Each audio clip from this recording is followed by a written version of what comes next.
할렐루야. 펀처치 베델교회에 오신 여러분들을 다시 한번 주님의 이름으로 환영하겠습니다. 특별히 그 오프라인으로 성전에서 함께 예배드리시는 여러분들뿐만 아니라 온라인으로 국내뿐만 아니라 세계 각국에서 또 인터넷 방송으로 예배드리시는 모든 분들, 아마 시차가 좀 있을 텐데 일부러 이 예배를 위해서 새벽에 일어나서 예배를 드리시는 분도 계시다는 소식을 들었습니다. 그 모든 분들에게 하나님의 충만한 은혜가 함께 하시기를 다시 한번 주님의 이름으로 축원드립니다. 어제는 봄비 같기도 한데 그렇지 않은 것 같기도 하는 봄비가 왔어요. 봄비라고 하기에는 조금 부족했지만 그래도 비를 무척 좋아하는 제 입장에서는 그 비가 너무 반가웠습니다. 그래서 차를 몰고 의정부 쪽으로 제가 이제 머리도 할 겸 해서 달려가는데 그 산들이 얼마나 아름다운지, 창밖으로 차창으로 이렇게 빗방울이 떨어지는데 그 빗방울 너머로 보이는 그런 풍경들이 얼마나 보기 좋은지 굉장히 잠시지만 이 어렵고 힘든 날들 가운데서 평안한 마음을 또 감사하는 마음을 가질 수 있는 시간이었습니다. 비가 오면 근데 어제 한 가지 이제 아쉬웠던 게 이게 차를 제가 직접 운전하고 가는 그런 빗속 여행도 좋지만 이왕이면 기차를 타고, 그죠? 최근에 여러분 기차 여행 해보셨습니까? 기차 여행들 잘 안 하시죠? 기차를 타고 비 오는 차창 너머로 보이는 여러 그 풍경들, 가을에는 논에 무르익은 곡식들도 보고, 또 이게 천안이나 이렇게 입장 쪽 지나가다가 보면 또 포도밭도 이렇게 보게 되고, 그런 비 오는 날의 기차 여행 한번 생각해 봤습니다. 그러면서 이런 노래가 떠오르더라고요. 비 내리는 호남선 남행열차에. 그 호남선 하면 생각나는 게 있습니다. 사실은 그 얘기를 하려고 제가 지금 이렇게 이야기를 꺼내냈는데, 호남선 그 자주 이용하시는 분, KTX 이용하시는 분들은 아시겠지만 그 정거장마다 그 정차하는 시간들이 약간씩 차이가 있는데, 이 호남선 KTX를 타고 하행선을 타고 목포나 여수 쪽으로 여행을 하다가 보면 익산에서 열차가 멈춰서 꽤 오랜 시간을 정차합니다. 그 이유를 혹시 아시나요? 다 그런 건 아닌데 이 호남선 열차 가운데, KTX 열차 가운데 복합 열차라고 불리는 열차가 있습니다. 별로 그렇게 크게 관심을 안 쓰셨을 텐데, 이 복합 열차는 용산에서 출발할 때는 두 대의 열차가, 사실은 두 방향으로 가는 열차가 하나로 묶여서 출발합니다. 그러니까 사실은 기관차가 두 대인데 이 두 대의 기관차가 하나로 붙어서 보통 16량 정도의 객차를 끌고 가죠. 그래서 익산에서 두 개로 이제 그 두 방향으로 그 기차가 나눠집니다. 그러니까 익산에서 보통 기차들이 오래 머물러 있다면 그 차는 복합 열차고, 그리고 하나는 목포행 열차, 하나는 여수행 열차, 거기서 그 서울에서부터 같이 왔던 열차가 그 서로 갈라지는, 분리되는 그런 지점에서 시간을 보낸다라고 생각하시면 될 것 같습니다. 또 올라올 때는 또 반대죠. 목포에서 올라오고 그리고 여수에서 올라와서 익산에서 두 대의 열차가 붙어서 합체해가지고 그리고 서울로, 이제 광명이나 용산으로 이렇게 쭉 올라오는 것을 볼 수가 있습니다. 익산에서 멈춰 있을 때, 그때가 참 중요합니다. 그죠? 가끔 우리가 이제 여행을 하다 보면, 요즘은 이 코로나 때문에 열차 안에서 뭐 이렇게 삶은 달걀 까먹는 건 맛도 없고 그런 재미도 없지만, 그래도 이제 시간은 많이 줄어들었는데도 열차 안에서 답답하면 사람들이 이제 이동을 하게 되잖아요. 이 객차에서 저 객차로 왔다 갔다 하기도 하고, 뭐 바람을 쐬러 나오기도 하고, 화장실도 다녀오고. 그렇게 이동을 하다가 익산에 딱 열차가 도착하면요, 자기가 가는 방향의 차 객실에 정확하게 앉아 있어야 됩니다. 1호차부터 7호차는 보통, 그러니까 7호차 앞쪽의 차는 보통 목포로 향하는 열차입니다. 호남선 열차죠. 그리고 8호선부터 8호 객차부터 그 뒤에 있는 16번 객차까지는 여수로 가는, 우리가 전라선이라고도 부르는 열차죠. 근데 만약에 내가 목포로 가려고 차를 탔는데, 기차를 타는데 돌아다니다가 차가 멈추니까 잠깐 쉬려고 8번 이후에 객차에 앉아 있으면 어떻게 될까요? 그러면 내가 가려고 하는 목적지와는 전혀 다른 곳으로 가게 됩니다. 여수로 가게 되고, 참고로 그 여수에서 삼천포가 별로 멀지 않습니다. 삼천포로 빠지는 거죠. 익산에서의 우리의 그런 결정, 익산에서의 우리의 그런 태도는 굉장히 중요합니다. 거기서부터는 완전히 다른 목적지를 향해서 열차가 달려가기 때문입니다. 생각해 봤어요. 우리의 인생 여정의 익산역은 어딜까? 모든 사람이 다 한 방향을 향해서 달려가잖아요, 그죠? 어제 정말 우리에게는 많은 아쉬움을 남기고 주님의 부르심을 받은 우리 이어령 전 장관님, 교수님의 소천 소식을 들었는데, 이어령 선생님이 쓰신 본인이 쓰신 건 아니죠. 이어령 선생님과 인터뷰를 했던 한 기자가 쓴 이어령의 마지막 인터뷰라는 책, 지금 저희가 마침 토요일 아침마다 우리 시무자들이 함께 모여서 지금 챕터를 읽어가면서 함께 이야기를 나누고 있는데, 그 와중에 소천을 하신 거예요. 근데 그 책에 죽음에 대해서 그분이 이렇게 표현하셨더라고요. 죽음은 마치 내 주머니 속에 달깍거리며 들어있는 유리잔과 같습니다. 죽음을 마치 내 주머니에 언제든지 깨질 수 있는, 항상 조심하고 항상 의식하지 않으면 언제든지 깨어져 버릴 수 있는 유리잔처럼 생각하며 살아왔다는 거죠. 당신은 태어날 때부터 죽음을 생각하셨다고 말씀을 하셨습니다. 결국 그분은 그 목적지를 향해 최선을 다해 달려왔고, 그 과정에서 예수님을 만난 거죠. 암으로 죽어가는 딸 이민아 목사의 전도를 통해서 말이죠. 우리는 다 죽음이라고 하는 한 방향을 안에서 지금 여행을 합니다. 그런데 문제는 그렇게 동일하게 여행하는 우리들에게 익산역이 있는 거죠. 영적인 익산역이 있습니다. 거기서 우리가 갈라져요. 이어령 선생님처럼 예수님을 만나서 죽음을 넘어 천국으로, 영원한 하나님의 나라를 향할 것인가?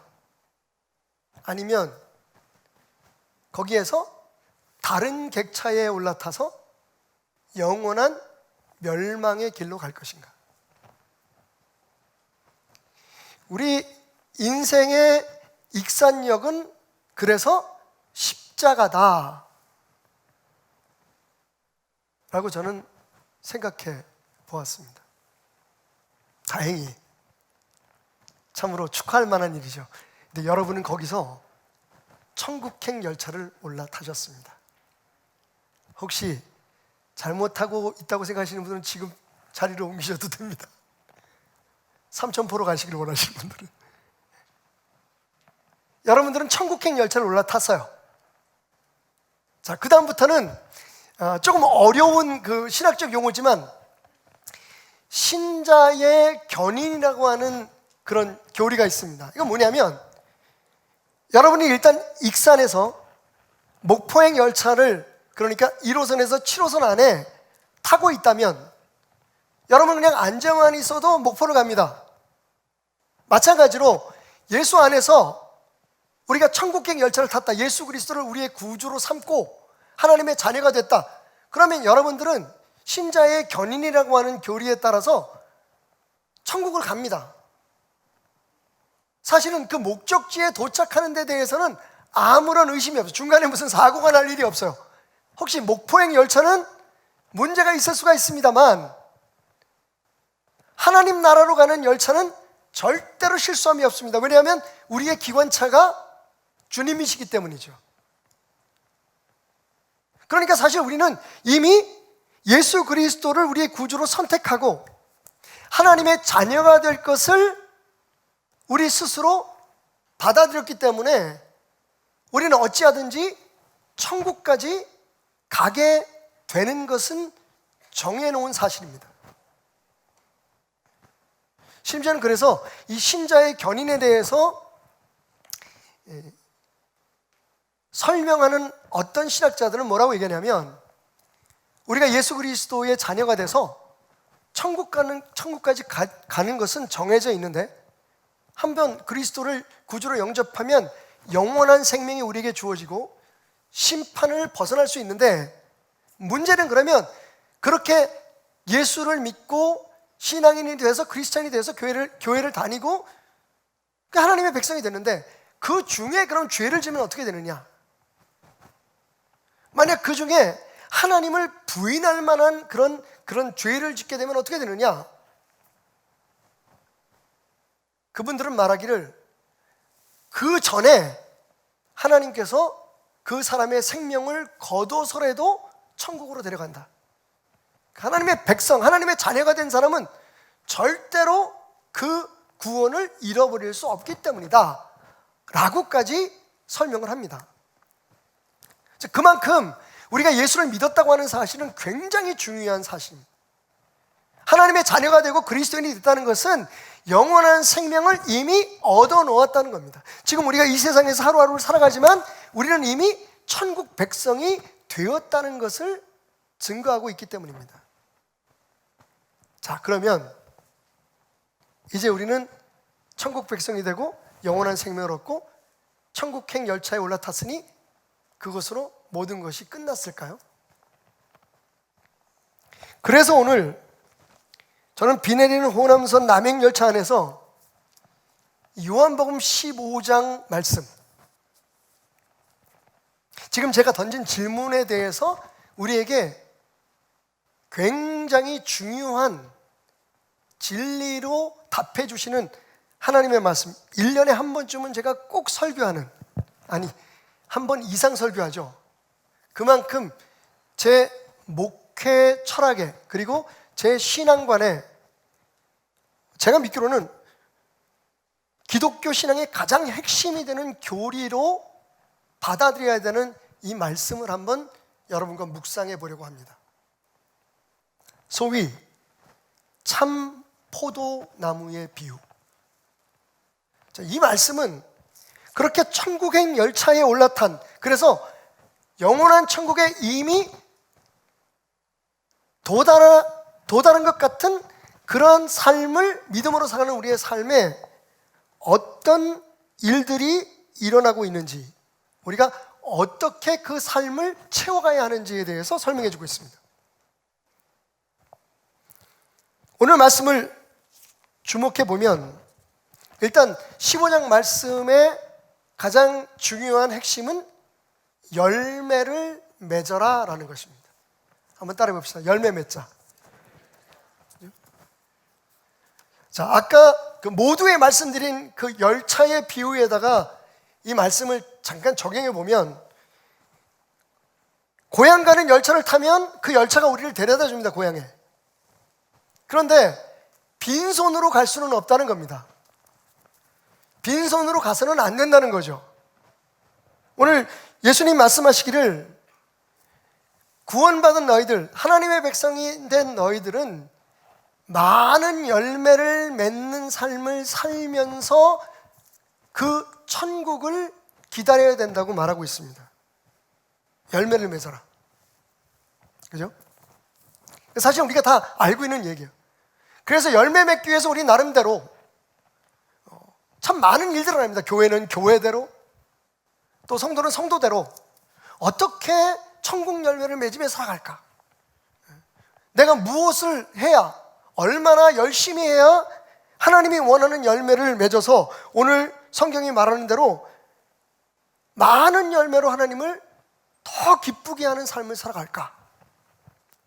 근데 여러분, 말씀을 읽으면서 특별히 오늘 이 15장 전체의 가장 중요한 핵심이 되는 1절부터 6절까지의 말씀을 읽으면서 저는 몇 가지 질문을 갖게 되었습니다. 행간 묵상을 위한 질문이죠. 첫 번째는 5절 말씀에 나는 포도나무요 너희는 가지라. 1절에서 이미 말씀하신 바입니다. 그가 내 안에 내가 그 안에 거하면 사람이 열매를 많이 맺나니. 지금 1절부터 쭉 설명해 오신 말씀입니다. 근데 그 다음 부분이 나를 떠나서는 너희가 아무것도 할 수 없음이라 라고 하는 부분입니다. 질문, 정말 예수 없이는 아무것도 할 수 없느냐는 거죠. 예수 없이는 삶의 열매를 기대할 수 없겠느냐는 거죠. 그죠? 솔직히 예수 안 믿는 사람도 우리가 생각하는 그런 유의 열매들은 맺으면서 살거든요. 아무것도 할 수 없다는 말은 조금 지나친 듯합니다. 예수 안 믿어도 결혼 잘해서 잘 사는 사람도 많고 사업해서 성공하는 사람들도 많고, 그죠? 예수 안 믿는 자녀들도 좋은 대학도 들어가고, 우리가 예수 믿으면서 그렇게 바라고 원하는데 우리의 삶에서 이루어지지 않는 열매들이 그들의 삶에서 이루어질 수 있음을 보게 됩니다. 근데 예수님은 말씀하시기를 아주 단언하시는 거죠. 너희가 나를 떠나서는 아무것도 할 수 없다. 첫 번째 질문입니다. 두 번째 질문은 솔직히 믿음 생활을 하는 우리들에게 조금 심각한 그런 고민을 하게 하는 질문인데, 6절 말씀 보니까 사람이 내 안에 거하지 아니하면 가지처럼 밖에 버려져 마르나니 사람들이 그것을 모아다가 불에 던져 사른다. 이 가지는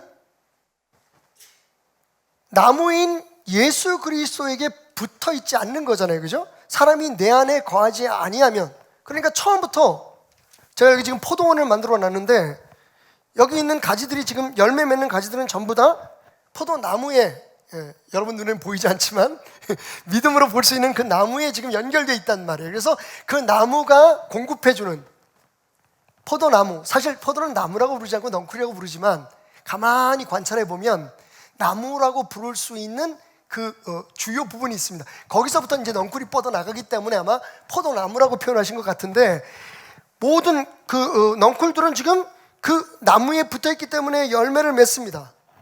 근데 보니까 여기 이 넝쿨 하나는 가지에서 끊겼어요. 어제 비 오면서 불어온 바람 때문에 끊겼는지 아니면 어떤 짐승이 끊어 놓았는지, 아직까지는 그래도 나무에 붙어 있었던 흔적이 있어서 지금 푸릇푸릇한 빛이 남아있지만, 생기가 남아있지만 사실 이 나무에서 끊겨진 가지는 오래 살지 못할 겁니다. 지금 6절은 그걸 얘기하고 있죠. 너희가 내게 붙어있지 않으면 버려진다. 쓸모가 없어요, 여러분. 포도는 아시다시피 열매를 따는 것 외에는 전혀 사용의 용도가 없습니다. 이건 불쏘시개를 쓸 수도 없고요. 혹은 뭐 어떤 다른 용도로 포도나무를 심는 경우가 거의 없습니다.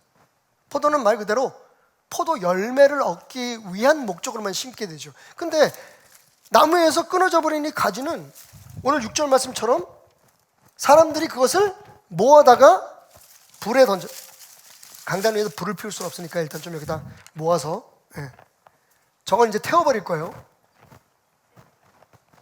자, 우리가 딱 들으면 그래, 예수 안 믿는 사람들, 예수를 선택하지 않은 사람들, 다른 열차에 올라탄 사람들은 다 저렇게 좀 두려운 얘기지만 지옥에 가겠구나, 버려지겠구나.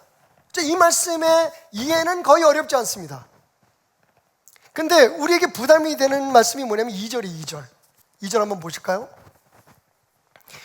물은 내게 붙어 있어 열매를 맺지 아니하는 가지는 아버지께서 그것을 제거해 버리시고, 이 부분이 사실 저는 조금 두려웠습니다. 두 종류의 가지가 있잖아요. 하나는 나무에 붙어 있어서 열매 맺는 가지. 그죠? 오늘 이 말씀 보면. 하나는 나무에 붙어 있는데 열매를 맺지 않는 가지. 자, 나무에 붙어 있다는 것을 생각할 때 그건 다 예수 믿는 사람들이에요. 그죠? 이미 예수 그리스도를 선택하고 그리스도 안에 머물기로 선택을 했어요. 내게 붙어 있어서 열매를 맺지 않는 나무도 사실은 예수 믿는 사람들이에요. 근데 문제는 뭐냐? 열매를 못 맺어요. 결과가 뭡니까? 무섭죠. 제거해 버리신다는 거예요. 그러니까 제가 아까 말씀드렸던 신자의 견인이라고 하는 교리하고는 전혀 다른 결론인 거죠. 조금 직접적으로 여러분에게 말씀드리자면 예수 믿어도 열매 없으면 아무 의미가 없을 뿐만 아니라 심지어는 농부이신 하나님이 제거해 버리신다는, 제거라는 이 단어가 굉장히 저한테는 두려웠습니다. 왜냐하면 별로 열매에 자신이 그렇게 많지 않았거든요. 여러분 어떠십니까? 여기 두 개의 나무가 있습니다. 가지가 있습니다. 물론 예수 믿는 사람들에 대한 비유입니다. 우리들에 대한 얘기예요. 여러분은 어느 쪽에 속하십니까? 예수 믿으면서 열매를 많이 맺는 포도 가지였습니까? 아니면 예수를 믿어왔는데 아직 열매가 별로 없어 보이는,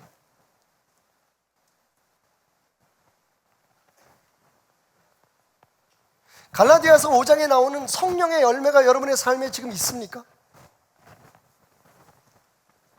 자, 그렇다면 이 말씀을 그대로 문자적으로 받아들이면 어떤 문제가 생기냐면 우리는 언제든지 주여, 하나님 아버지께서 끊어서 버릴 수도 있다는 얘기입니다. 6절은 그렇다고 치는데 2절 말씀은 진짜 받아들이기가 어렵습니다. 우리를 두렵게 하는 말씀입니다. 도대체 이 말씀이 그동안 우리가 알고 있던 은혜로운 아버지, 자비로운 하나님, 그 농부이신 하나님의 성품과 어떤 관계를 갖고 있는 걸까요? 그리고 정말 우리는 열매 맺지 못하는 우리는 삶 속에서 사랑, 희락, 화평, 정말 예수 성령의 열매를 드러내지 못하는 우리는 제거 대상일까요? 천국 못 가고 지옥 가는 겁니까?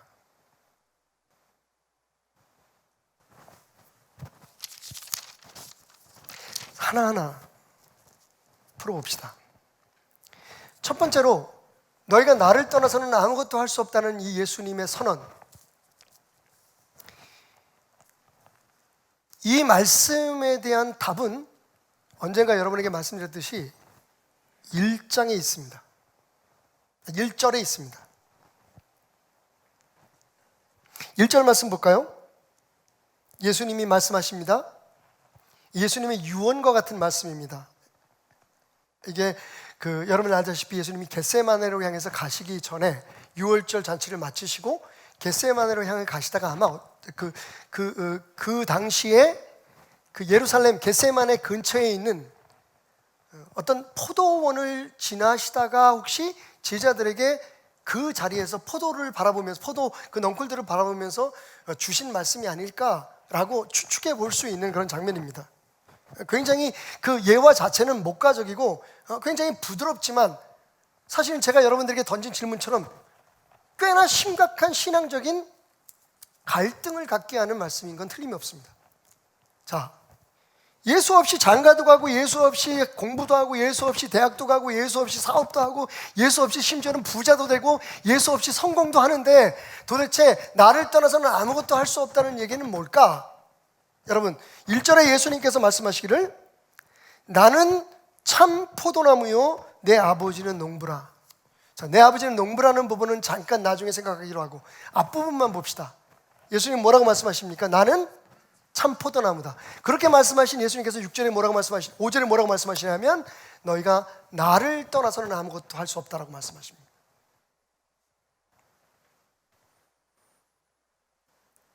예수님 뭐라고 말씀하셨다고요? 나는 무슨 포도나무라고요? 여기에 답이 있습니다. 여러분, 맞습니다. 예수님 없이도 우리가 예수 믿는 사람들의 삶에서 이루는, 나타나는 여러 가지 열매들을 많이 맺을 수 있어요. 그것이 성령의 열매라고 말한다면, 그죠? 성령의 열매만을 얘기한다면 그것도 그래요. 여러분, 예수 안 믿는 사람들 가운데도 사랑 넘쳐나는 사람들이 있습니다. 솔직히 예수 믿는 사람들 중에서도 매일매일 삶에 걱정하고 근심하고 불평하고 투덜거리고 이런 사람들도 꽤 많습니다. 아주 많습니다. 반면 정말 예수 안 믿는 사람들 가운데 매일매일 삶을 그냥 긍정적으로 받아들이고 행복하게 사는 사람들도 적지 않습니다.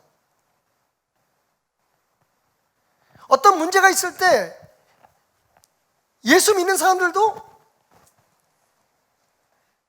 그 문제를 놓고 막 싸우고 다투기를 좋아하는 사람들이 있는가 하면, 반면에 예수 안 믿는데 양보하고 참아내는 사람들이 있습니다. 특별히 다른 종교에서 자기 수양이라든지 아니면 어떤 깨달음을 통해서, 자기 성찰을 통해서 성령의 열매라고 말하는 그런 것들의 유형의 모습들을 삶 속에서 나타내 보이는 사람들이 있단 말입니다. 그런데 문제는 예수님은 그 열매로 인정하지 않으신다는 거죠. 왜? 그게 오늘 비유 속에 포도 열매일 수는 있지만 참 포도 열매는 아니기 때문입니다. 이 얘기는 굉장히 중요합니다. 우리가 예수를 믿지만 세상 사람들이 일반적으로 생각하는 그런 열매들을 세상 사람들이 일반적으로 생각하는 방법으로 맺어가며 산다면 그건 아무것도 아닌, 예수님의 입장에서는 그건 아무것도 못하고 아무것도 안 한 걸로 인정하신다는 거예요. 예수의 열매, 예수와 관계되고 예수 안에서 예수로 말미암아 예수님 때문에 예수님으로 맺는 열매만, 그렇게 변화되는 성품과 그렇게 이루어지는 일들만 예수님은 참 포도 열매라고 말씀하고 있기 때문입니다. 자, 여기서부터 우리가 심각한 결정을 내려야 됩니다. 우리가 오랫동안 전혀 불편하게 생각하지 않고 살아왔던 그리스도인, 세상 속에서의 그리스도의 삶의 가장 치명적인 문제, 이게 하나님이 맺은 열매인지, 이게 내가 기도해서 이루어진 열매인지, 아니면 이게 그냥 내가 노력하고 애써서, 이게 굉장히 혼돈이 됩니다. 왜? 우리 생각 자체가 하나님 앞에 기도하지만 내가 열심히 해서 된 거니까. 그죠? 교회들도 그렇습니다. 물론 필요하지만 교회 안에서 무슨 성품 훈련이라든지 이런 거를 해요. 그러니까 이게 지금 혼용되고 있는 겁니다. 하나님과 연결되고 예수 그리스도에게 연결된 그 삶 속에서 주님께서 우리의 삶을 변화시켜 주는 것인지, 아니면 흔히 우리가 말하는 교회 안에서 있는 어떤 성품 훈련 과정을 통해서 내 자신을 스스로 변화시켜 가는 것인지, 이게 구분이 잘 안 된다는 거예요. 그런데 사실 어떻게 변화되든지 그런 변화들이 우리에게 일어나고 어떤 결과가 오든지, 사실은 우리가 살아가면서 세상 사람들 앞에 하나님 믿는 사람들이 이렇게 잘 되는구나 하는 그런 열매들을 보여주는 건 굉장히 중요하잖아요. 세상적으로는 중요하고 나에겐 중요합니다. 기왕이면, 그죠? 내게 좋은 일이 일어나야죠. 기왕이면 내 성품이 바뀌어가야죠. 얼마나 좋습니까? 근데 문제는 그게 하나님의 입장에서 볼 때, 예수님의 입장에서 볼 때는 아무것도 아니라는 거예요. 인정을 안 하신다는 거예요. 여러분 기억하십니까? 한 여인이, 저는 이 말씀을 읽을 때마다 그 사건을 생각하게 되는데, 한 여인이 예수님 뒤에 조심스럽게 다가서 많은 무리들 속에 조심스럽게 숨어서 다가와서 예수님의 옷자락에 손을 댑니다. 왜? 예수님의 옷자락에 손만 대면, 예수님에게 접촉만 하면 자기가 병이 나을 것, 세상이 고쳐주지 못했던, 스스로 힘으로는 어떻게 해결할 수 없었던 그 하열병이 나을 것을 믿었기 때문이죠. 그리고 예수님의 몸에 손을 대는 순간, 옷자락에 손을 대는 순간 그 여인의 병이 깨끗하게 났습니다. 근데 여러분, 여기서 우리가 주목할 게 있어요. 예수님께서 돌아보시면서 이렇게 말합니다. 누가 내 몸에 손을 대느냐? 예수님이 당신의 몸에서 능력이 나갔다는 것을 아신 거죠.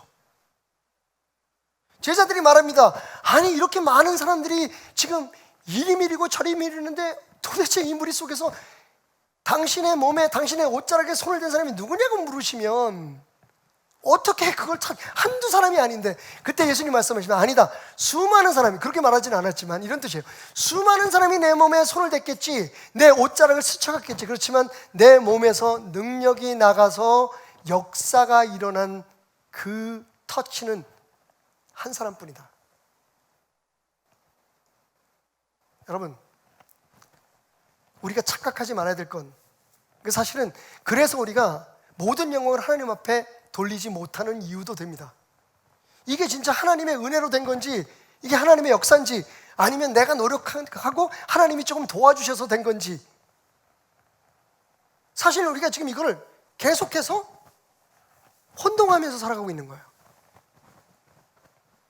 그래서 말로는 하나님 앞에 영광을 돌리고, 또 더 그 믿음이 좋아서 감사하는 마음이 있는 분들은 감사한금을 드리는데, 사실은 사람들한테 얘기할 때는 다 그럴 때 내가 있지, 우리 아이를 말이야 어디 학원에 보내가지고 어떻게 해가지고 이렇게 됐고, 내가 지금 이렇게 삶이 변한 건 말이야.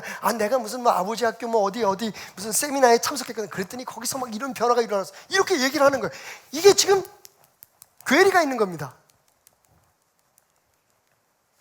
주님은 아십니다. 그게 포인트입니다, 여러분. 우리는 혼동하고 우리는 잘 모르는데 주님은 아십니다. 이게 내 능력으로 된 건지 아니면 네 노력으로 된 건지.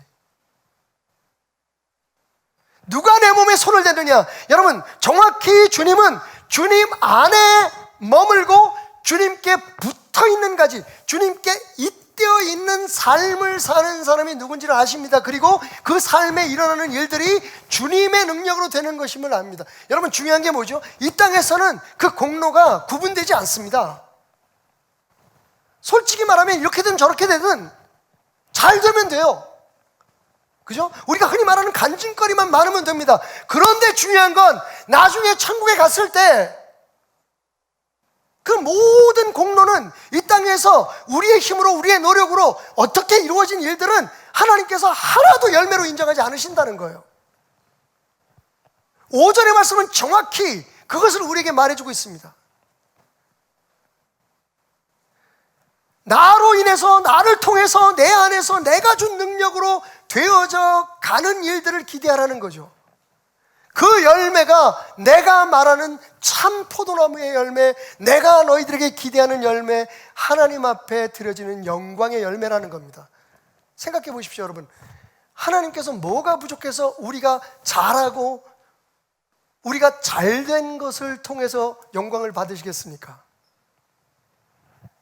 하나님이 영광을 받으시는 이유는요, 그게 하나님이 주신 능력으로 하나님의 영광을 위해서 되어진 일이기 때문에 그래요. 그리고 그것을 정확히 우리가 알고 있을 때에 그게 하나님 앞에 영광이 되는 겁니다. 그렇지 않다면 세상의 기준과 하나님 나라의 기준이 뭐가 차이가 있겠습니까? 그냥 수단과 방법을 가리지 않고 잘 되고 그 다음에 하나님이 하셨습니다라고 간증만 하면 되지. 뿌리부터 다른 거예요. 원인부터 다른 거예요. 이것을 구분해낼 수 있어야 됩니다. 자, 그러면 그것을 구분하기 위해서는 어떻게 해야 됩니까? 오늘 3절과 4절 말씀을 주목하십시오. 아마 여태까지 여러분이 가지고 있던 기독교 신앙에 대한 가장 정확한 정의를 여러분에게 제공할 수 있는 말씀이 될 겁니다.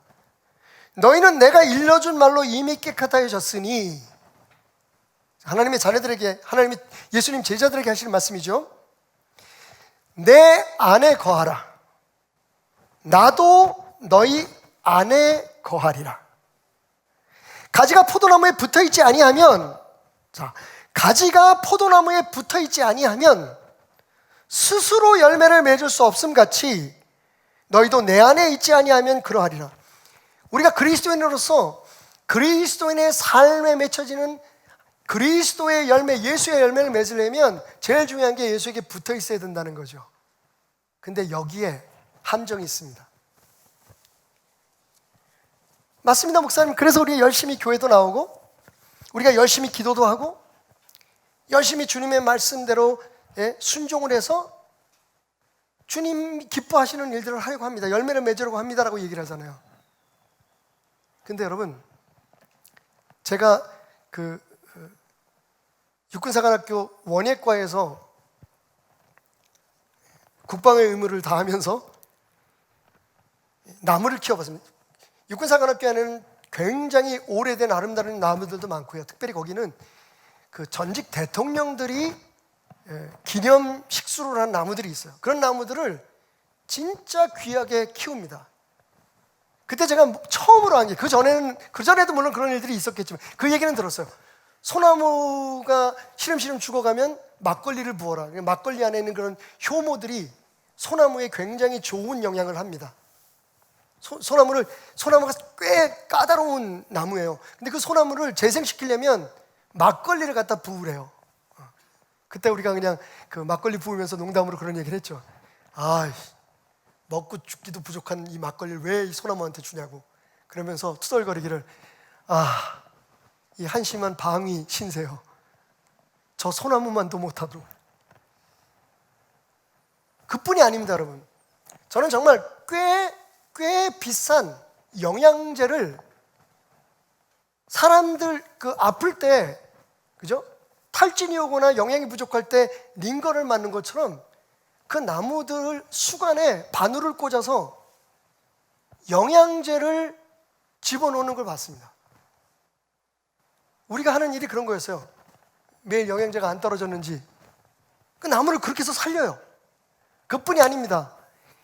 지금은 많이 없어졌지만 육군사관학교 그 근처에 있었던 배나무에서 열매를 따서 이제 그걸 우리 주로 이제 장교분들이 많이 드시는데, 장성들하고 사병들도 좀 먹습니다. 근데 진짜 제일 많이 먹는 사람이 누군지 알아요? 요건 아셔야 돼요. 방위들이 제일 많이 먹습니다. 우리가 키우니까. 이거 국가 비밀인가? 근데 먹을 자격이 있어요. 왠지 아세요? 우리 이상구 목사님이 근무하신 육군사관학교 군마대, 말 키우고 돼지 키우는 데가 있어요. 이름은 군마대인데 돼지를 키워요, 거기서. 그러면 그 돼지 똥을 파다가 트랙터로 날라서 겨울에 이 집더미 같은 거 해서 두엄을 만들어가지고 그거를 이 배나무에다 전부 다 뿌립니다. 줍니다.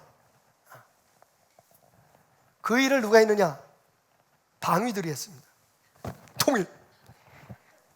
그러니까 사실 거기서 나온 첫 열매를, 근데 그것뿐만 아니에요. 그 다음에 열매가 맺으면 다 솎아주고, 그리고 그 열매 하나하나가 벌레 먹지 않도록. 왜냐하면 정말 잘 익고 당도 높은 배일수록 까치나 벌레들이 막 달라붙거든요. 그러니까 다 그걸 신문지로 하나씩 곱게 싸가지고, 그러니까 먹을 자격이 있지. 장군들은 뭐예요? 가만히 있다가 배달해주면 그거 드세요.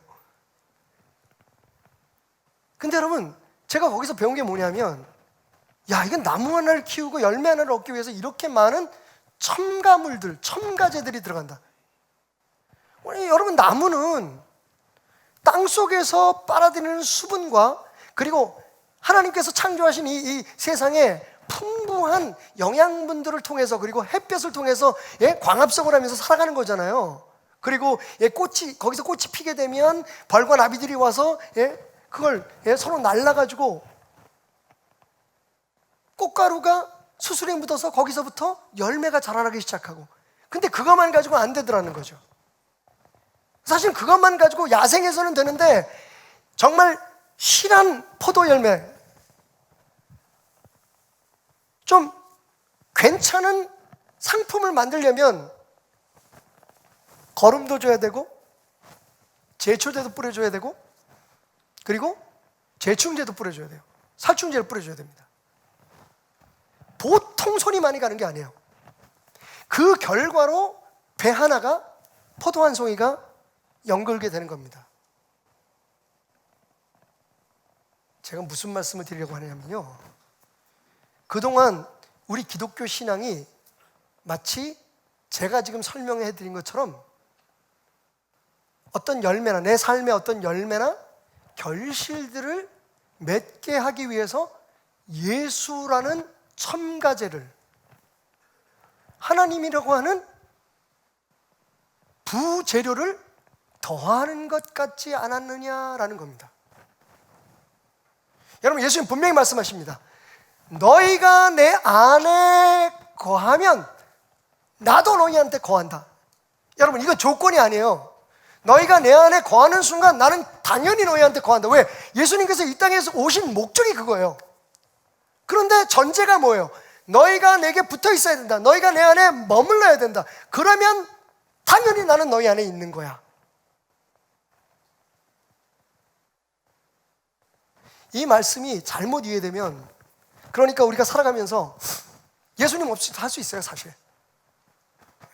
요거만 딱 편집해서 나가면 저는 2단 됩니다. 세상에서 예수님 없이 살 수 있어요? 예수님 없이 사는 사람은 너무 많아요. 더 많아요. 심지어는 그 사람들 중에서 우리가 부러워할 만큼 잘 사는 사람들도 엄청 많아요. 착한 사람도 엄청 많아요. 교회 다니는 사람보다 더 착한 일 많이 하고 기부 많이 하고 좋은 일 하는 사람들 많습니다. 그런데 우리가 예수를 믿는 이유는 우리도 똑같이 그렇게 살아가지만 우리가 바라고 원하는 어떤 열매들이 우리의 삶에 더 잘 맺혀지고 우리의 힘으로 맺을 수 없는 어떤, 우리의 삶을 키울 수 없는 어떤 것들을 얻기 위해서 하나님이 좀 도움이 됐으면 좋겠는 거예요.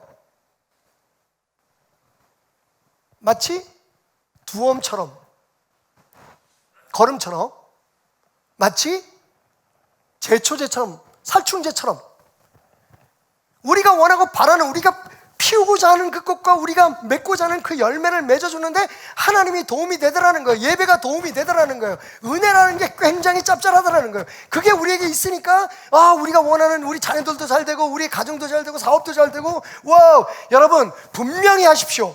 예수님은 우리의 삶의 첨가제가 아닙니다. 예수님이 생명의 근원이 되어야 됩니다. 우리의 삶의 원천이 되어야 되는 거예요. 거기에서 참 기독교와 그렇지 않은 것이 구분이 되는 겁니다. 이해가 가시겠어요? 여기서 여러분들이 점검해 보셔야 돼요. 그동안 여러분의 신앙은 어땠는지. 여러분이 나름대로 열심히 해보고, 여러분이 배우고, 또 세상에서 가르치고 교회에서 말한 대로 열심히 해보고, 그 해보는 과정에서 하나님이 좀 도와주셨으면, 하나님이 계셨으면, 여러분 주일날 나오는 것 가지고 우리가 예배 드리는 것 가지고 예수 안에 머물러 있다, 붙어 있다라고 말할 수 있을까요? 이건 오히려 예수님을 우리에게 붙이러 오는 거예요. 하나님의 도움을 받으러 오는 거예요. 그런데 오늘 말씀의 핵심은 뭡니까? 너희가 내게 붙어 있으라는 거예요.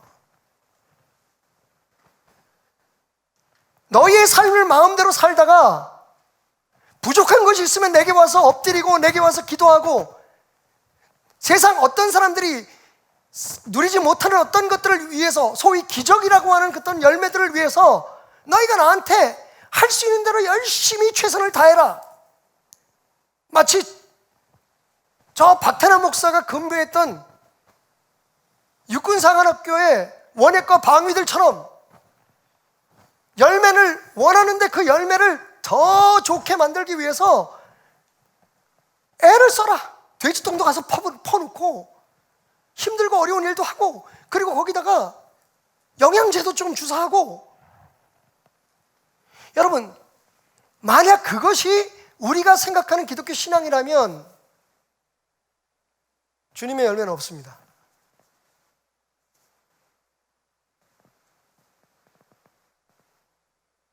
한번 따라해 보실까요? 예수님은 내 삶의 첨가제가 아니다. 내 삶의, 내 생명의 근원이다. 이게 안 되니까, 사실은 이게 정확히 개념화되지 않으니까, 그리고 우리 삶에 실천되지 않으니까 우리가 잠깐만 혼동하는 거예요. 처음부터 그것이 주님이 하신 일이라는 것이 확실히 알면 내 삶의 모든 것들이 보기에는 세상 사람들과 다르지가 않아요. 근데 중요한 게 뭔지 아십니까? 베드로 사도가 얘기한 것처럼, 사도 바울이 얘기한 것처럼 우리의 삶에 불시험이 있을 거예요. 주님 앞에 서기 전에 우리가 세상에서 살아왔던 모든 공력들을 시험할 때가 있을 텐데, 여러분, 똑같이 보이지만, 겉으로는 똑같이 보이지만 예수 생명으로, 예수 그리스도로 말미암아 맺혀진 모든 열매들은 다 남아서 우리가 열매를 가지고 주님 하나님 앞에 가게 되겠지만, 여러분, 세상에서 우리의 힘으로, 우리의 능력으로 맺은 모든 열매들은 다 소멸되고 사라질 거라고 성경은 말하고 있어요. 지금 눈에 보이지 않으니까 우리가 그것을 잘 구분하지 못하는데, 그렇지만 여기서 우리가 점검해야 될 게 있습니다. 예수는 도대체 나에게 뭐냐는 거예요. 여러분 삶에 예수님을 믿는다는 것은 무엇을 의미합니까? 여러분이 원하고 바라는 것들을 이루기 위해서 도움이 되시는 겁니까? 더 열심히 우리가 그분이 만족하고 기뻐하는 일들을 함으로 말미암아 내가 원하는 것을 이루어질 수 있는 영양분이 되고, 우리에게 몰려오는 어떤 시험들을 이겨낼 수 있는 살충제가 되고, 내 삶을 더 꽃피우게 하고 내 삶을 더 잘되게 하고 내가 원하는 내 소망을 이루게 하는 것이 예수를 믿는 이유입니까? 아니면 완전히 내가 예수에게 붙어 있어서, 예수 안에 있어서 예수님을 내 생명의 원천, 내 삶의 원천, 내 삶의 모든 것들의 기본으로 해서 그 예수에게서 나오는 은혜로 내가 살고 있다고 하는 것을 입술로뿐만 아니라 정말 내 삶으로 그렇게 인정하고 살아가고 있느냐 하는 겁니다. 거기에서 맺혀지는 열매는 다릅니다. 두 종류의 열매가 있습니다. 이 포도는 먹으면 죽습니다. 보기에는 더 아름다워 보일 수 있어요. 제가 포도를 좀 사다 달라고 했더니 이따위 포도를 사왔더라고요. 여러분, 이거 먹으면 죽습니다. 죽지는 않아도 이건 먹을 수 없는 거예요. 겉으로 보기에는 여러분 똑같습니다. 그런데 이 열매는 따 먹을 수 있어요. 얼마나 맛있게. 우리가 지금 그 혼란에 빠져 있습니다. 세상의 열매와 예수의 열매를 구분을 못하는 거예요. 겉으로 보기에 똑같고.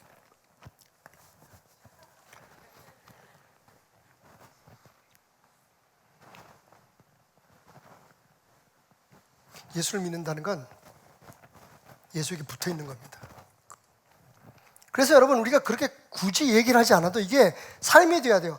아침에 일어나서 나는 예수로 깨어나고, 하루하루 살아갈 때 예수로 살아가고, 무슨 말을 할 때 예수의 주시는 능력으로. 그게 베드로 사도의 얘기예요. 무슨 일을 해도 주님이 주시는 능력으로, 무슨 말을 하려거든 예수가 시키는 말을 하듯이. 그게 기독교인의 삶이에요. 그게 가지에, 나무에 붙어있는 가지의 삶이라고요.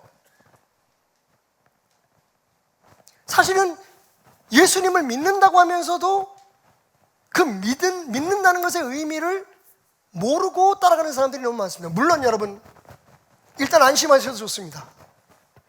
우리 주님이 얼마나 마음이 넓으신지, 우리 농부이신 하나님이 얼마나 은혜롭고 자비로우신지, 그냥 눈에 보이는 결과와 우리가 저지른 잘못만 가지고 우리를 평가하지 않으신다는 것이 성경 말씀의 진리입니다.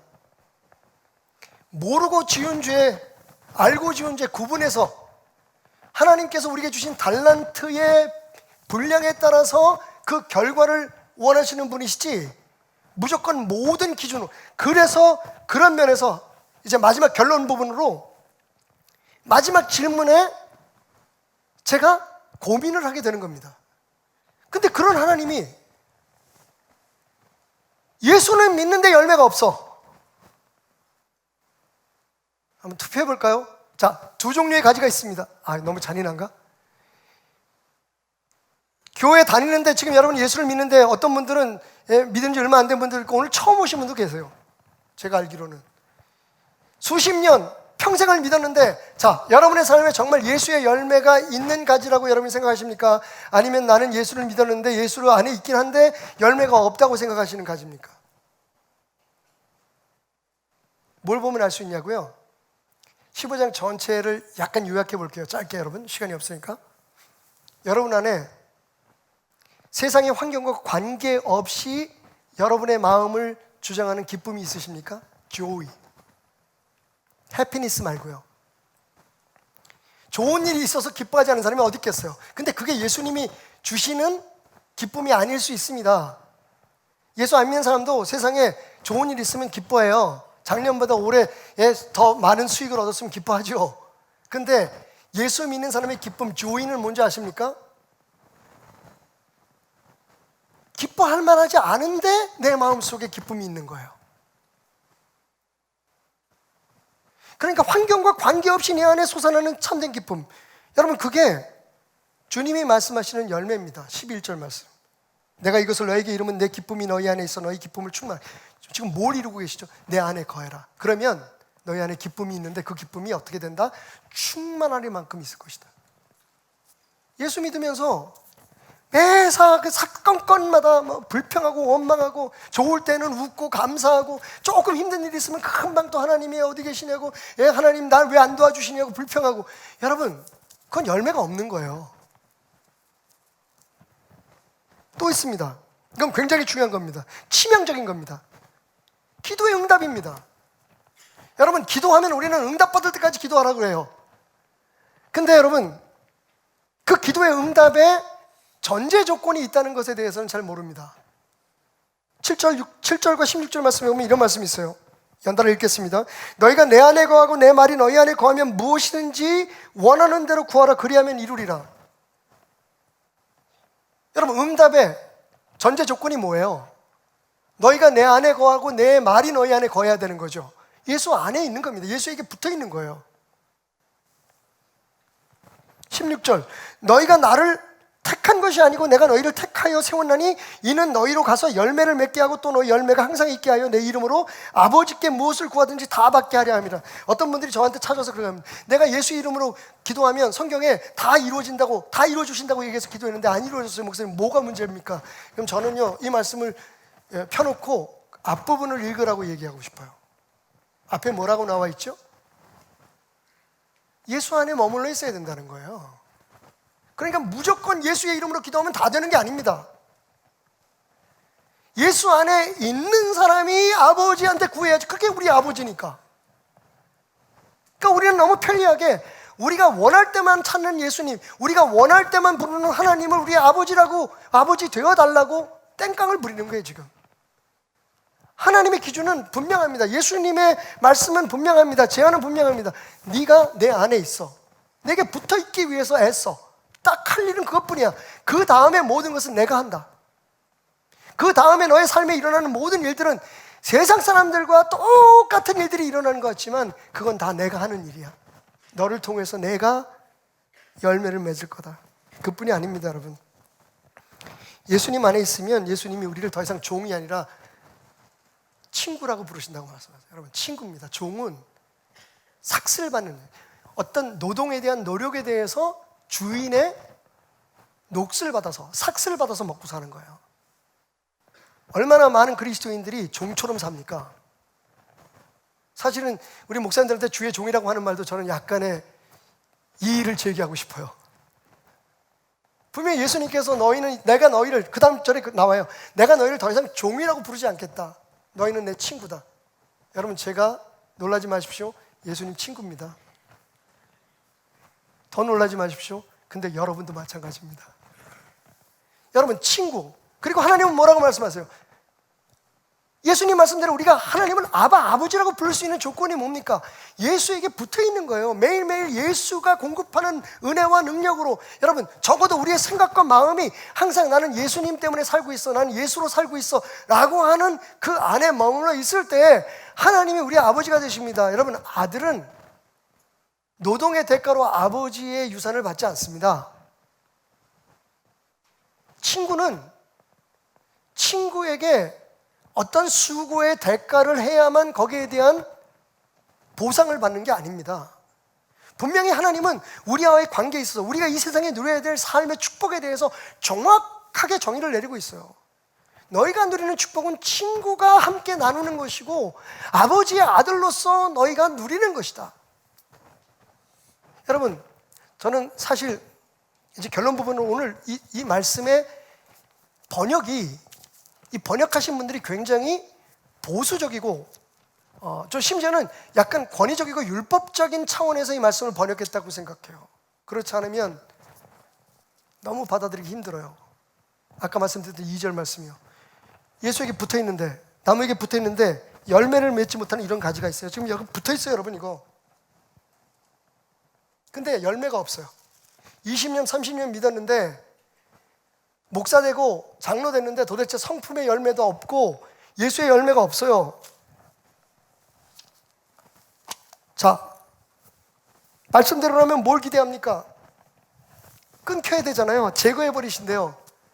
근데 정말 이게 농부이신 하나님의 마음일까요? 정말 제거해버리시는 것이 간단하죠.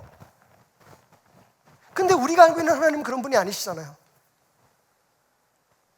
부족해도 용납하시고 연약해도 내 자식이니까 내가 너를 선택해서 내가 너를 택해서 내 사람으로 만들었으니까 너의 삶의 모든 것들이 합하여서 선을 이루게 하신다고 말씀하시는 그 하나님이 이 농부이신 하나님이라면 그냥 잘라서 버릴까요?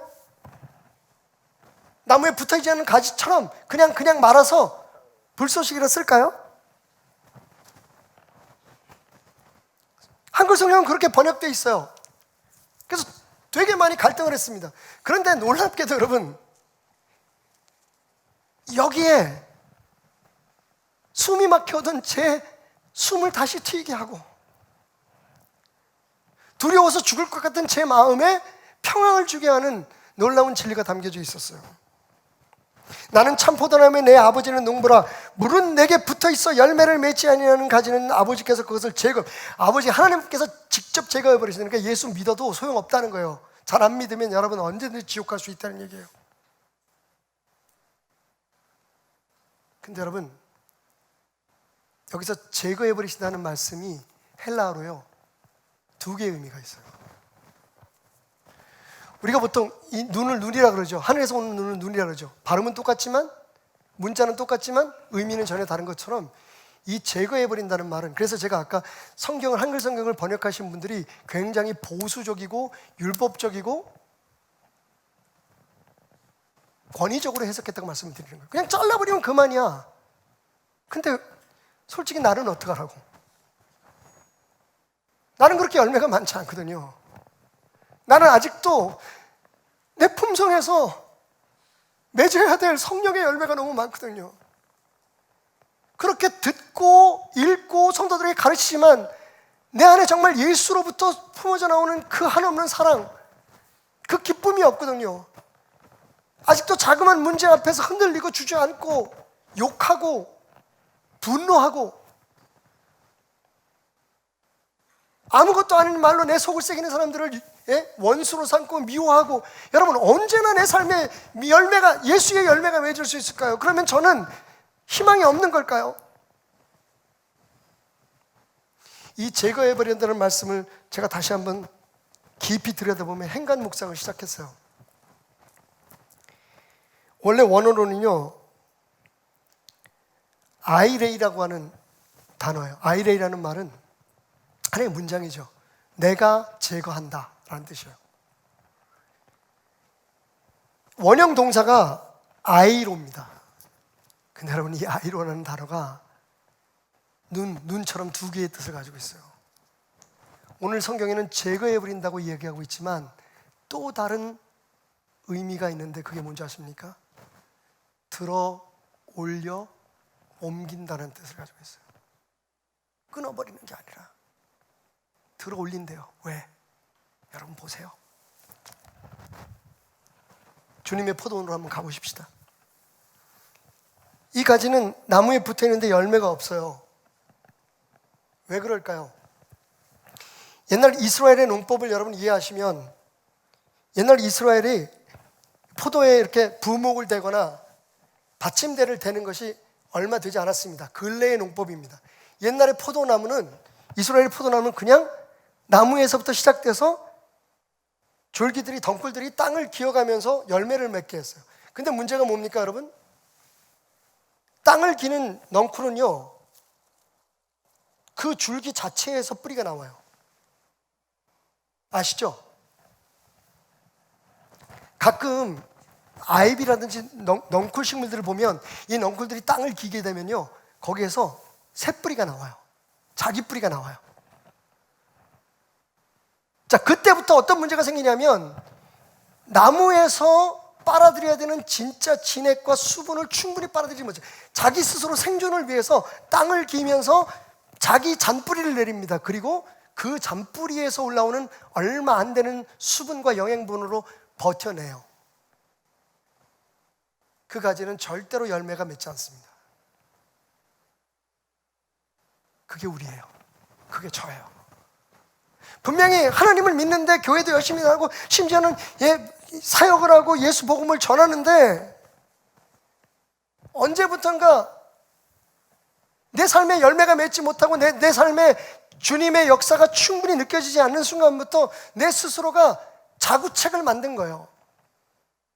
내 삶의 잔뿌리를 만들어서 그냥 버텨내는 거예요.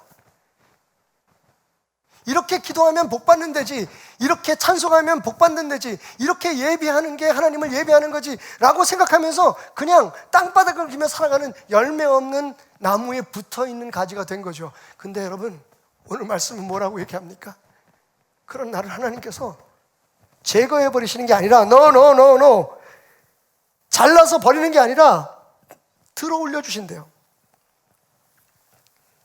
들어 올려서 열매 맺을 수 있도록 우리를 다듬어 주시고 가꾸어 주신다는 거죠. 그게 바로 우리 하나님이에요.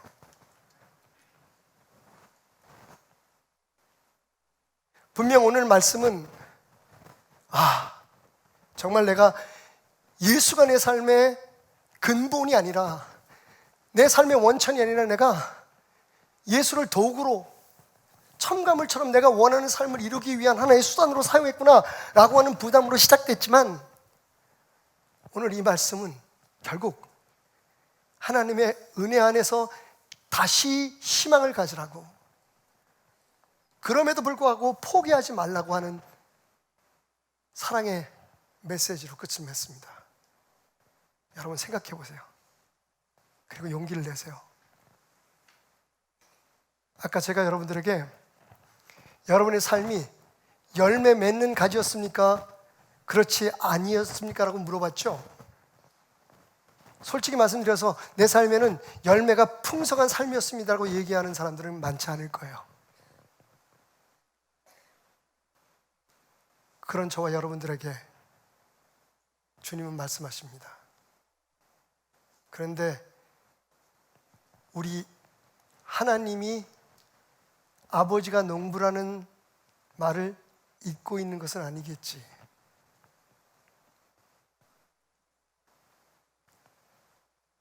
너에게 열매 맺을 수 있도록 그분의 손이, 그분의 인내가 너를 기다리고 있단다. 너를 들어올려 스스로 힘으로 살려고 몸부림치고, 그러면서도 왜 하나님은 나를 돕지 않느냐고, 왜 하나님의 은혜가 나와는 상관이 없느냐고 몸부림치는 너를 들어서 하나님의 은혜가 참 흘러넘쳐, 예수의 생명력이 차고 넘쳐 너의 삶의 모든 열매가 예수의 열매가 될 수 있도록 그분은 지금도 너를 도우시고 있어. 여러분, 저는 그 도움의 손을, 그 들어올리는 손을 고난이라고 부릅니다.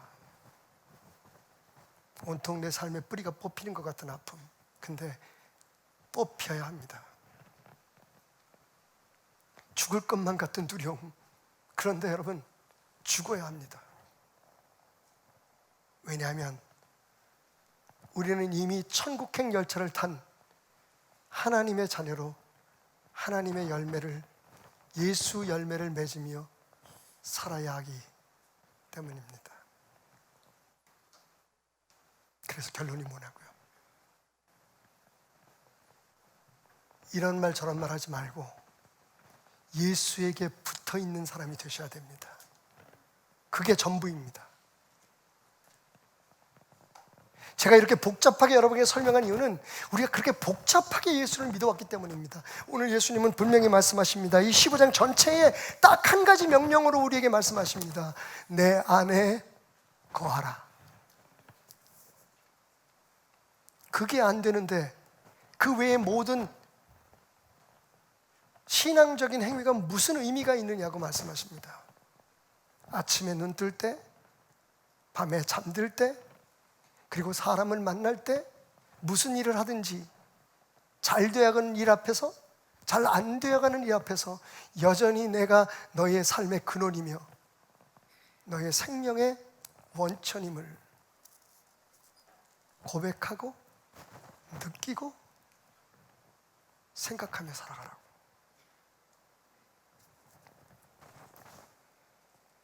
그러면 내가 너희로 내 증인이 되게 할 거라고. 오늘 18절부터 27절 마지막 절을 읽으면서 저는 울먹였습니다. 예수님 이렇게 말씀하십니다. 너희가 세상 앞에 미움을 받을 거야. 여러분, 예수에게 붙어 있는 건 미움 안 받고 그냥 칭찬받고 사람들한테 막 부러움을 받기 위해서인데 왜 예수에게 붙어 있으면서 미움을 굳이 받아야 됩니까? 예수님 말씀하십니다. 그런데 너희들이 미움 받기 전에 내가 먼저 미움 받았다는 걸 기억해. 그리고 내게 붙어 있으면 그 모든 고난이 너희를 절대로 무너뜨리지 못할 거야. 그러면서 말씀하시기를 내게 붙어있는 자에게는 보혜사 성령이 오셔서 내 증인이 되어줄 거다. 성부 하나님은 농부시고 성자 예수님은 나무시고 성령님은 우리를 증인되게 하시는 도움이십니다. 그리고 말씀하시기를 맨 마지막 절, 너희도 처음부터 나와 함께 있었으므로 증인이 되리라. 증언하느니라. 여러분, 예수에게 붙어있는 사람만이 예수의 제자가 되고 예수의 친구가 되고 예수 그리스도로부터 솟아나는 생명력 속에 기쁨과 평안을 누리고 고난을 이겨내므로 부활하신 예수의, 승리하신 예수의 능력을 세상 앞에 증언하는 증인이 될 수 있는 겁니다. 그래서 뭐라고요? 오늘부터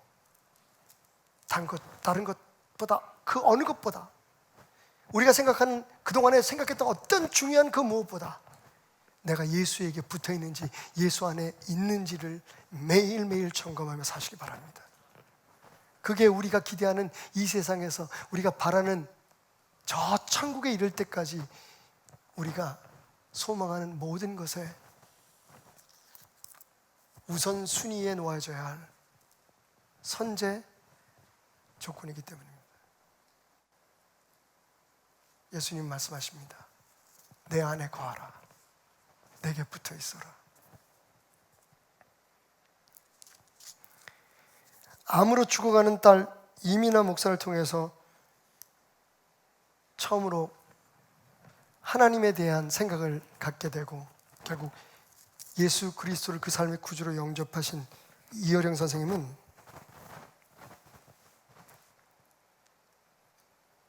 훗날 어느 무신론자의 고백 기도라고 하는 그 시집을 하나 냈습니다. 거기 우리가 주목할 만한 이런 시가 있어요. 무엇을 먹을까 걱정하지 말라 하시지만 나는 새처럼 하늘을 날 수 없습니다. 무엇을 입을까 걱정하지 말라고 하시지만 백합처럼 비단을 짜 내 몸을 치장할 줄 모릅니다. 당신이 아니 계시면 추워서 떨고 배고파 울겠죠. 그러나 이제는 하늘을 나는 새, 들판에 핀 백합도 부럽지 않습니다.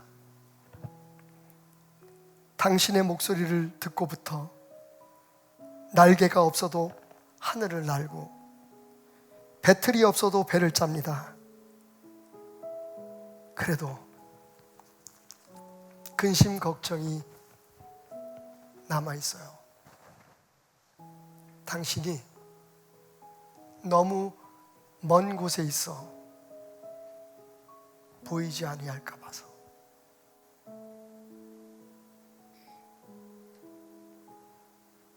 이 시를 쓰기 전에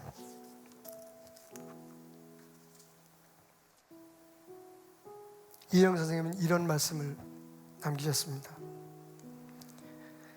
딸 미나에게서 전화가 왔다. 긴 전화였다. 하나님 이야기를 한다. 그 애가 행복해하는 모습을 보면서 그동안 믿지 않았던 신의 은총을 생각한다. 무슨 힘이 우리 미나를 저토록 다른 사람으로 만들었을까? 여러분 아시죠? 이민아 목사님은 행복하지 않았던 결혼 생활, 사회적으로 꽤 유명한 남편과 결혼을 했지만 그 가정은 곧 파탄이 되었고 암으로 죽어갑니다.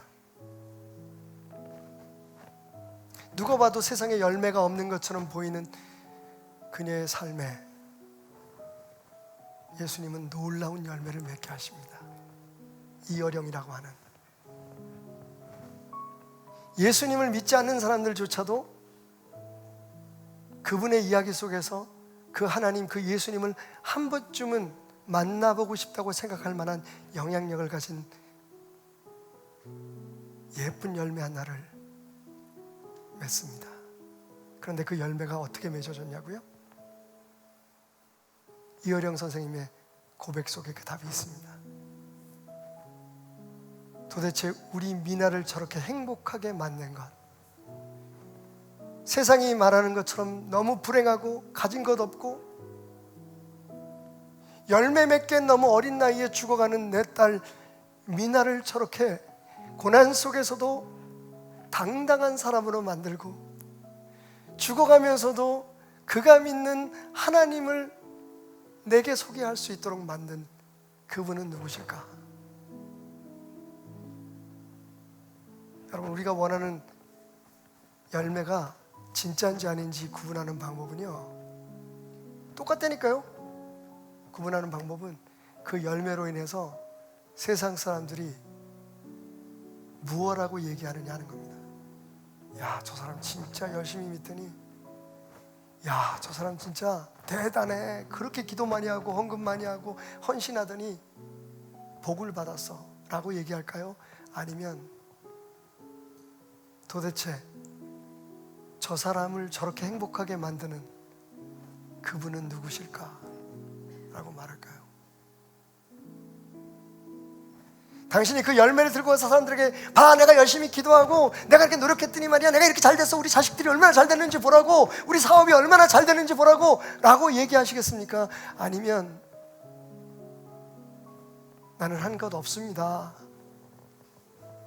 내 삶의 모든 것은 예수 열매일 뿐입니다라고 자랑하고 다니시나요? 예수님은 당신에게 필요한 첨가제입니까? 아니면 당신의 삶의 전부 근원입니까?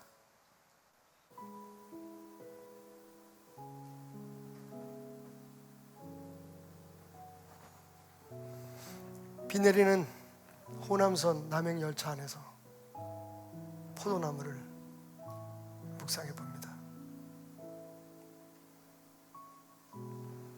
자리에서 일어납시다.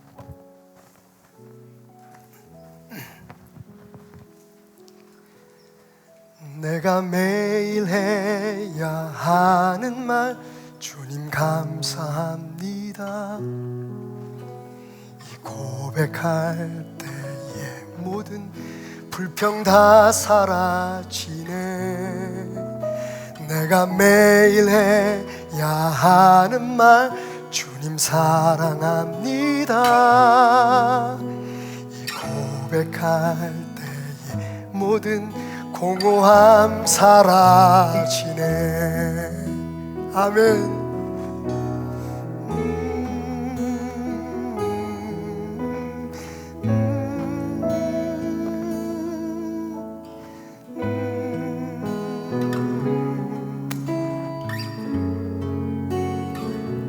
예수 그리스도를 구주로 영접했다는 당신, 지금 무슨 힘으로 누구로 살아가고 계십니까?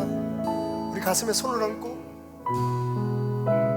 우리를 향해서 이렇게 고백해 보십시다. 내가 기억해야 하는 것, 주 날 사랑하시네. 이 세상 그 무엇도 그 사랑 끊지 못해. 내가 연약하고 부족해 매일 넘어질 때도 더 귀히 여기사 나를 더욱 사랑하시네. 날 사랑하시네. 날 사랑하시네.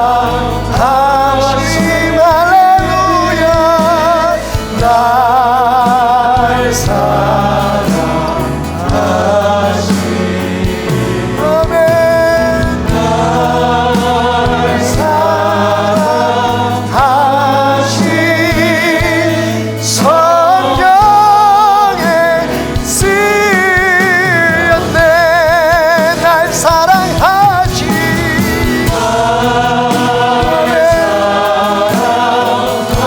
연약하고 부족하지만 내 맘대로 내 뜻대로 이 신앙에 쩔어 있지만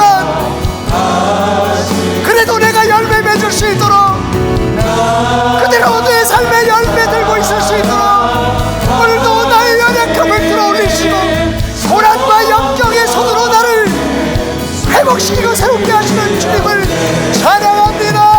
날 사랑하시는 주님,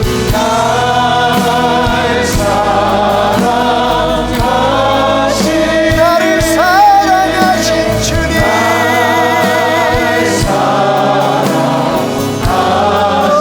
오늘도 나와 함께 하사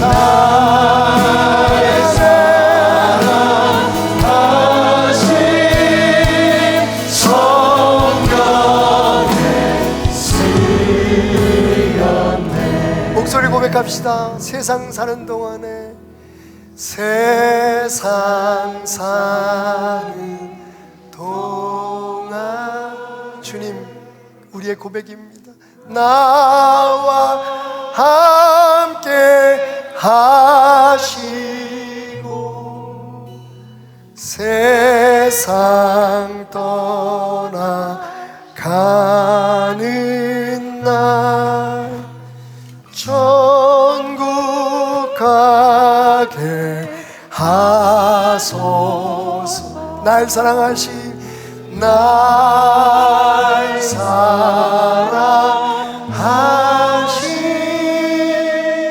그것만이 우리의 소망입니다.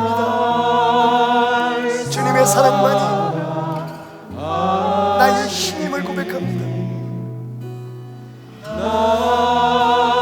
사랑하신 성경에 쓰였네.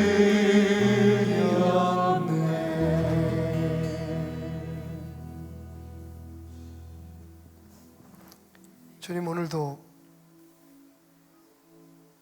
내 삶을 돌아보며 내가 주님 안에 있었는지, 아니면 필요할 때마다 달려와 주님을 만나기를 원하는 삶이었는지, 내 있는 곳에서 주님을 부르는 삶이었는지, 주님 계신 곳에 달려가 예배하는 삶이었는지 돌아보기 원합니다. 그리고 주님 안에 머물고 주님께 붙어 있음으로 나의 삶의 모든 것을 주님께 의탁하며 의뢰하기를 원합니다. 주인이신 주님이 진짜 나의 주인이 되시고 하나님이신 나의 아버지가 진짜 나의 하나님 되시는 삶을 살아보게 하소서, 살아내게 하소서. 살 수 있도록 성령 하나님 우리 안에 증인되어 도와주옵소서. 오늘도 그 믿음으로, 그 마음으로 주님께 붙어있는 예배를 드렸기를 소원합니다. 우리의 필요에 따라 드려지는 예배, 우리가 원하는 대로 예배가 아니라 주님 안에서 드린, 주님이 주신 은혜로 드린 예배였기를 소망합니다. 우리가 드린 예배 위에 부어지는 이 관제와 이 소제와 예물들을 받아주소서. 이 번제를 받아주소서. 우리의 삶을 드리고 우리의 물질을 드려 주님 사랑합니다 고백하는 모든 성도들을 굽어 살피사 두 손 높이 들어 저들의 삶이 그래 너희가 나의 자녀요, 너희가 내 친구로구나, 내 것이 모든 너희 것이다, 너희 누리는 모든 것이 내가 누리게 한 것이다. 삶의 모든 것을 주님의 것으로 채우사 충만케 하시며 영광 받아 주옵소서.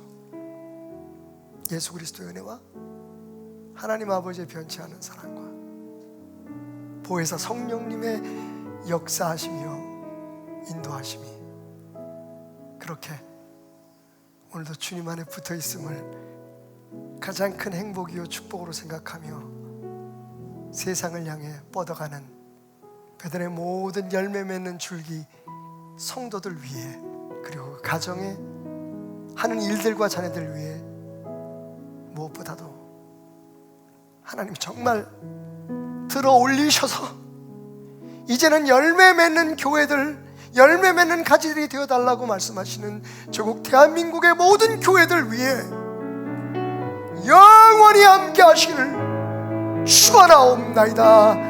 아멘.